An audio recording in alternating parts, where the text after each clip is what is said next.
राधे राधे जी। आप सबको मेरे और मेरे पूरे परिवार की तरफ से राधे राधे। मेरी बेटी का ना दांत में प्रॉब्लम है।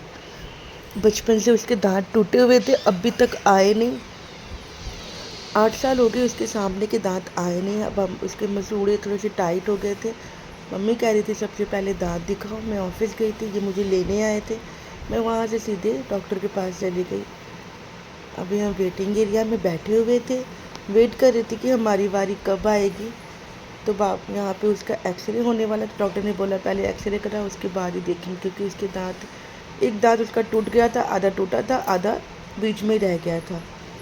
अब इसका एक्सरे हो गया है, हो रहा है, देखो आप। उसको डर लग रहा था, वो रोने लगी थी, लेकिन मैंने जब समझाया तो वो समझ गई।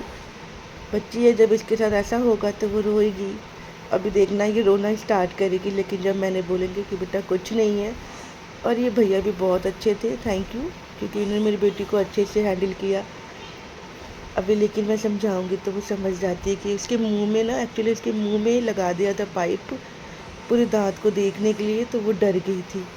मैंने कहा बेटा कुछ नहीं है, तो वो चुप हो गई। थोड़ी देर बाद उसका एक्सरे हो गया।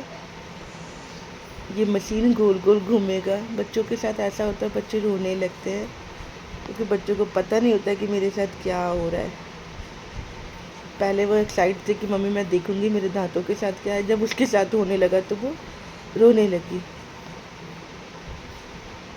8 साल के, 8 साल, मेरी बेटी अभी 8 साल की हो गई है।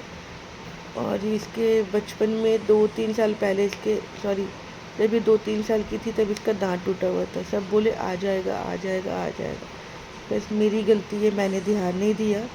एक्सरे हो गया इसका। फिर जिस डॉक्टर को मुझे दिखाना था मैं उनके पास गई। ये डॉक्टर बहुत अच्छे हैं, ये हैबोवाल में है, दांत दांत के डॉक्टर हैं, बहुत अच्छे डॉक्टर हैं। इन्होंने मेरी बेटी के दांत का प्रॉपर ट्रीटमेंट किया, उसके दांत निकाले जो टूटे हुए थे, और जो दांत आने वाले थे उसका भी उन्होंने देखा। और बहुत प्यार के साथ, उसको दर्द नहीं हुआ। वो थोड़ा मोड़ा रोई, लेकिन बिल्कुल भी ऐसा नहीं कि बहुत ज़्यादा रोई। डॉक्टर ने बोला जब इसको हो गया, दांत का प्रॉब्लम सॉल्व हो गया, तो इसको आइसक्रीम खिलाना है। इसके मुंह से ब्लड आ रहा था, इसको खुश करने के लिए हमने इसको आइसक्रीम खिलाई। और मुझे गोलगप्पे खाने थे। फिर हम बीकानेर गए थे, आहूजा के पास। वहाँ जाके मैंने तो, इनके पापा ने गोलगप्पे खाए और इसने जूस पिया। फिर मैंने एक बड़ा आइसक्रीम का डब्बा इसके लिए लिया, क्योंकि उन्होंने बोला था रात को आइसक्रीम ही खिलाना। अगर आपको मेरा वीडियो अच्छा लगता है तो please like and subscribe. Thank you for watch.